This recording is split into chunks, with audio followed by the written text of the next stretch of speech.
اس کے بعد اعلان ہوا کہ لوگ مسجد میں داخل ہو جائیں، تو اس طرح لوگ مسجد میں داخل ہوئے اور ابن زیاد بن نہاد نے منبر میں کھڑے ہو کر کہا کہ خدا کا شکر ہے کہ ابن یزید اور اس کے لشکران کو اللہ تعالیٰ نے فتح نصیب فرمائی اور ان کے ساتھیوں کی مدد کی اور اس کو فتح و نصرت سے نوازا۔ معاذ اللہ، قصاب بن قصاب حسین ابن علی اور ان کے رفقہ کو شکست دی اور قتل کیا، معاذ اللہ۔ جب بدبخت ملعون نے مولا علی علیہ السلام اور امام علی مقام حسین کو قذاب کہا تو حضرت عبداللہ بن عفیف ازدی جو مولا علی کے دوستوں میں سے ایک بزرگ تھے اور دونوں آنکھوں سے معذور تھے، سارا دن مسجد میں ذکر و اذکار اور نماز پڑھنے میں گزارتے تھے۔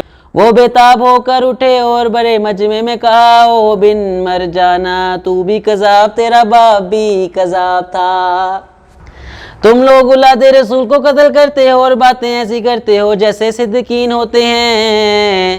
ابن زیاد نے کہا، اس کو پکڑ لو۔ سپاہیوں نے ان کو گرفتار کر لیا۔ اس وقت تو اس کی قوم کے لوگوں نے اس کو چھڑا لیا۔ بعد میں ابن زیاد نے اس کو بلوایا اور حکم دیا کہ اس کو قتل کر کے ان کی لاش کو لٹکا دیا جائے، چنانچہ ایسے ہی کیا گیا۔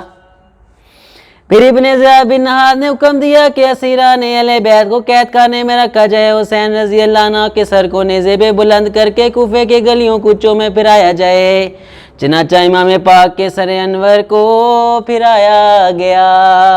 جب اہل بیت نبوت کے بقیہ افراد کوفہ پہنچے اور ان کی حالت سازار اور عالم بے کسی کو دیکھ کر اہل کوفہ زور زور سے رونے اور ماتم کرنے لگے۔ ان کے رونے اور ماتم کرنے کو دیکھ کر حضرت امام زین العابدین اور سیدہ زینب اور سید ام کلثوم رضی اللہ عنہم نے ان کے سامنے خطبات ارشاد فرمائے، جن کا خلاصہ یہ ہے۔ امام زین العابدین نے بعد حمد و ثنا کے فرمایا، جو جانتا ہے وہ جانتا ہے، جو نہیں جانتا وہ جان لے کہ میں علی بن حسین بن علی بن ابی طالب ہوں۔ میں ان کا فرزند ہوں جو فرات کے کنارے بھوکے پیاسے شہید کیے گئے ہیں، حالانکہ ان کے ذمہ نہ کسی کا خون تھا نہ انہوں نے کسی کا مال لیا تھا۔ میں ان کا فرزند ہوں۔ ان کی حد تک عزت کی گئی، مال و اسباب بھی لٹا لیا گیا اور ان کے عیال قیدی بنائے گئے۔ میں تم کو خدا کی قسم دے کر پوچھتا ہوں، بتاؤ کیا تم نے میرے والد ماجد کو خطوط لکھ کر نہیں بلایا تھا؟ اور کیا تم نے ان سے عہدہ پیمان نہیں کیے تھے؟ ضرور کیے تھے، پھر تم نے ان کو چھوڑ دیا۔ صرف یہی نہیں بلکہ ان سے جنگ کی اور دشمن کو ان پر مسلط کیا، بس تمہارے لیے ہلاکت و بربادی ہو۔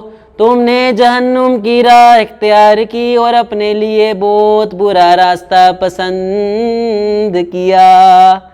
بولو تم رسول خدا صلی اللہ علیہ وآلہ وسلم سے کس طرح آنکھ ملاؤ گے اور کیا جواب دو گے جب وہ تم سے فرمائیں گے، میں نے تم میں میری عزت کو قتل کیا اور میری حرمت کی حد تک کی، پس تم میری امت میں نہیں ہو۔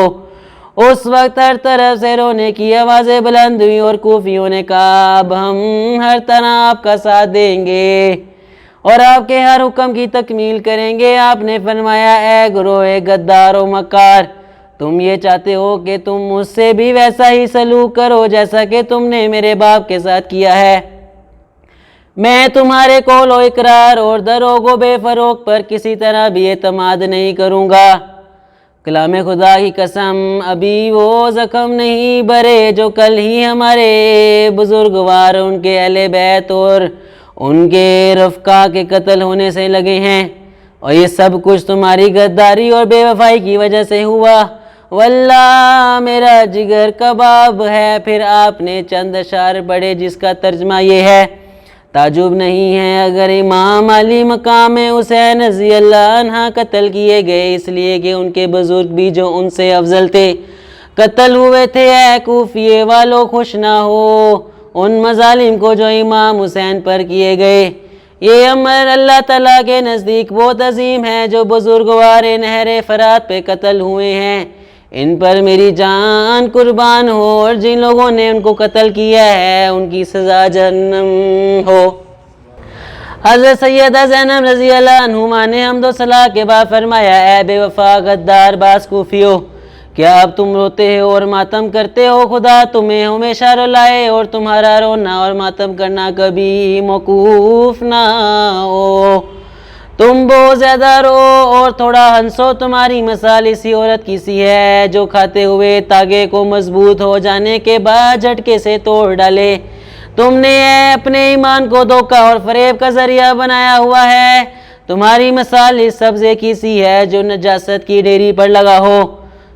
بلا شبہ تم بہت برے کام کے مرتکب ہوئے ہو۔ تم نے ہمیشہ ہمیشہ کے لیے ذلت حاصل کی اور عیب کمایا اور جہنم کے سزاوار ہوئے۔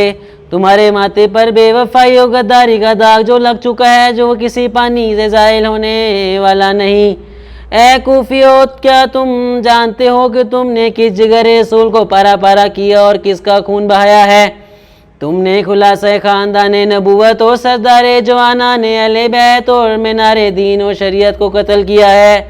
تم نے اپنے لیے آخرت میں بہت بڑا توشہ بھیجا ہے۔ تم نے معذرات، عصمت و طہارت، دختران خاتون جنت کو بقول رافدی مصنف بالعیون بے پردہ کیا ہے، حالانکہ دختران زہرا با پردہ رہیں۔ خدا تعالیٰ تم پر اپنا غضب نازل کرے اور تمہیں ہمیشہ ہمیشہ کے لیے جہنم میں داخل کرے۔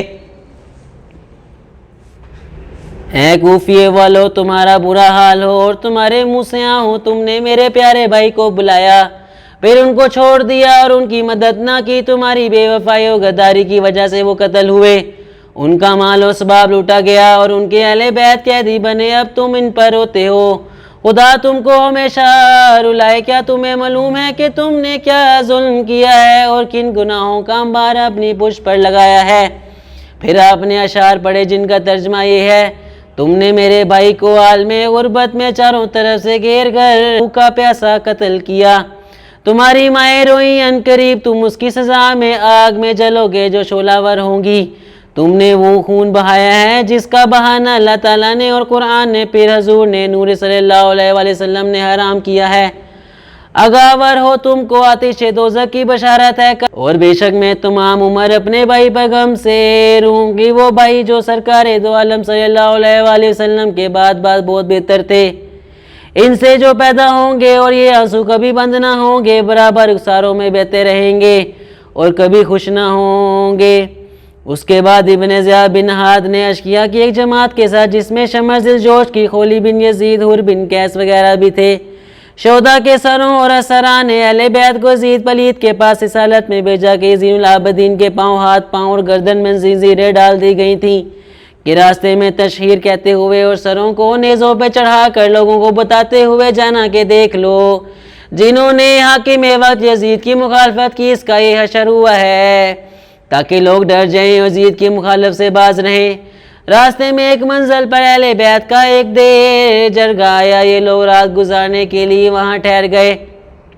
دیر کے رات نے قافلے پہ جب شہداء کے سروں کو نیزوں اور چند بیویوں اور بچوں با پردہ حالت سیری اور مظلومیت دیکھا تو اس کے دل پر بہت اثر ہوا، تو وہ سخت حیران ہو کر بولا: تم بہت برے لوگ ہو، کیا کوئی اپنے نبی کی اولاد کے ساتھ بھی ایسا سلوک کرتا ہے جیسا تم لوگوں نے کیا ہے؟ پھر اس رات نے اس گروہ اشقیاء سے کہا کہ اگر ایک رات کے لیے تم اپنے نبی کے نواسے کا سر میرے پاس رکھنے دو اور ان بیویوں کی خدمت کا موقع دو تو میں تم کو 10,000 دینار دیتا ہوں۔ وہ درہم و دینار کے بندے اس پر راضی ہو گئے۔ راب نے ایک صاف ستھرا کمرہ بیویوں کو راہ گزارنے کے لیے پیش کیا اور اپنی خدمات پیش کرتے ہوئے کہا کہ میں تمہیں کسی بھی چیز کی ضرورت ہو تو مجھے بتاؤ، اگرچہ میں مسلمان نہیں ہوں لیکن میرا دل میں تمہارے خاندان کی بڑی عزت ہے۔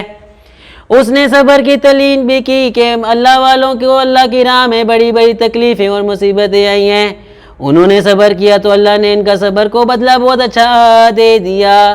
اب تمہارے لیے بھی سوائے صبر کے چارہ نہیں۔ بیویوں نے اس کی اس ہمدردی کا شکر ادا کیا اور اس کو دعائیں دی۔ راب نے رقم ادا کرنے کے بعد سید امام کا سر اقدس لیا اور اپنے خاص کمرے میں جا کر سر اقدس، چہرہ مبارک اور مقدس زلفوں اور داڑھی مبارک کے باروں کو جو غبار آلود اور خون وغیرہ سے جمع ہوا تھا اس کو دھوکا صاف کیا اور عطر و کفور لگا کر معطر کیا اور بڑے ادب اور عظیم کے ساتھ اپنے سامنے رکھ کر زیارت کرنے لگا۔ اس کی ایک تعظیم و تکریم اور اس نے سلوک کی وجہ سے اللہ تعالیٰ اس سے راضی ہوا اور اس نے اس پر اپنی رحمتوں کے دروازے کھول دیے۔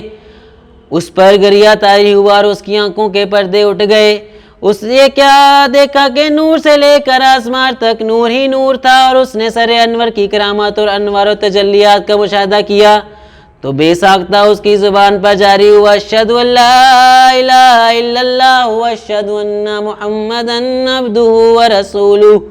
چونکہ اس نے دنیا کی دولت قربان کی تھی، اللہ تعالیٰ نے اس کے ایمان کی دولت عطا فرما دی۔ اس نے سر انور کا ادب کیا تھا تو ادب کرنے والے بد نصیب اور بد ایمان نہیں رہ سکتے۔